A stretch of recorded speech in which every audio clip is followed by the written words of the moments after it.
my name is Sabria Smith, and I'm the director of the Rescue 100 program, which is a faith-based initiative within the Mississippi Department of Child Protection Services.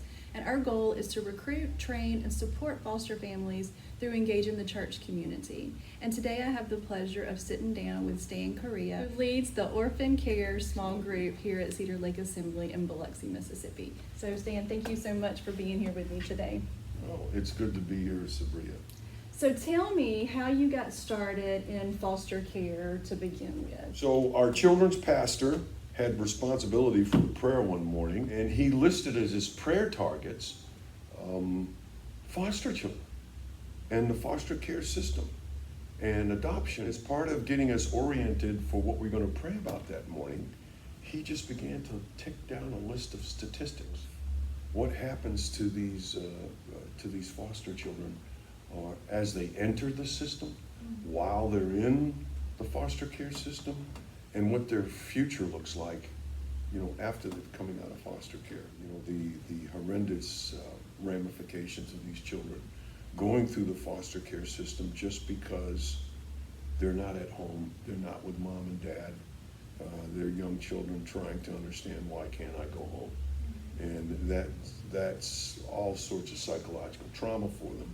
So as Jay Bonner, our children's pastor, began to just tick down these statistics, he read one in particular that, touched my heart when he talked about these children. They change locations something like 3 times a year. All of their worldly possessions are in a black plastic garbage bag. So Jay had started a orphan care small group and just began to look into how do we come alongside the foster care system in our county and make a positive impact on these children, on the workers, on the system. So as Jay and Will went along in this process, I think one of the first speakers we had was you to come, and you did a Rescue 100 orientation right in this room. We come alongside other organizations, services, and we provide them with manpower or tools or resources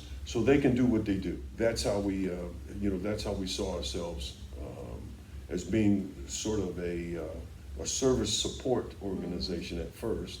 I remember one time I went to an Elijah Closet event, Pictures in the Park. This was a couple of years ago before COVID. Yes. And you guys all showed up. I can't remember if it was red or orange, red t-shirts, and just took over, moving stuff and getting everything set up. It was beautiful to watch. Yes, we provided a lot of logistics for Elijah's Closet. It was a tremendous event. Then our children's pastor got the call to the mission.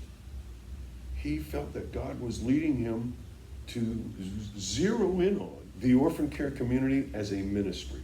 Well, as Jay stepped away from the local church and our orphan care small group, he asked me, would I step in? And I held up my hand and said, okay, I'll get in the group, because I just felt, I just felt this grip on my heart for these kids. And Sabria, you have to understand, I've been a Christian now for over 40 years. And most of my worship experience, most of my leadership experience in the church, matter of fact, almost all of it has been in men's ministry. That's what I do. That's the call of God on my life, is to lead men. So this particular morning when I showed up for prayer, 6 o'clock in the morning, and here's this young children's pastor standing and just reading these statistics. And I'm overwhelmed with the Spirit of God, gripping me and pulling me. When Jay asked me, feeling like I had to, I said yes. And that's how I came to lead the orphan care small group here at Cedar Lake Church. Very shortly after telling Jay yes, I said, what have I done? And again, at another prayer meeting, early morning prayer meeting, I went to one of the older men in the church, Brother Nathan, I've told the Lord that I'm going to take on this work, and I don't know anything about it. And I'm very anxious. Man, Nathan just looked up at me, and he took my hand, Sabrina, just patted my hand. He said, that's okay. Jesus knows everything to do. You don't have to. And that was my answer. That was like, okay. I've never had, I've never been trained in this area. I don't have exposure to it. I never had any sort of dealings, with foster parents, foster homes, foster children. None of that, ever.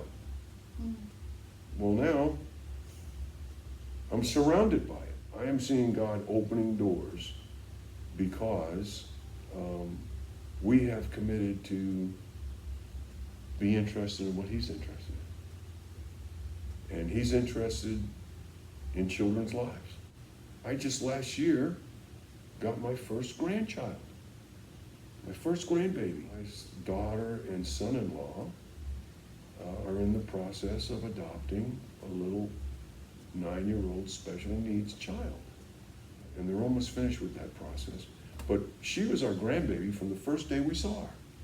And so, so the Lord continues to pull me deeper and more profoundly into this work. That's one thing I love about the way you're talking about this. The question is, how are you going to get involved? What role are you going to play? Because we know not everybody can be a foster parent. That's right. And it sounds like your orphan care ministry just provides multiple opportunities for your congregation to get involved with this. I know we were talking earlier about how this month of March being Social Work Appreciation Month, that you guys are even planning on showing some love to the local social workers. That's Tell right. me a little bit about that. That's right. We will serve a drive-by pickup box lunch to all of the caseworkers in Harrison County Child Protective Services. This will be the third time that we've done that sort of luncheon. This is a tough job that these folks are doing.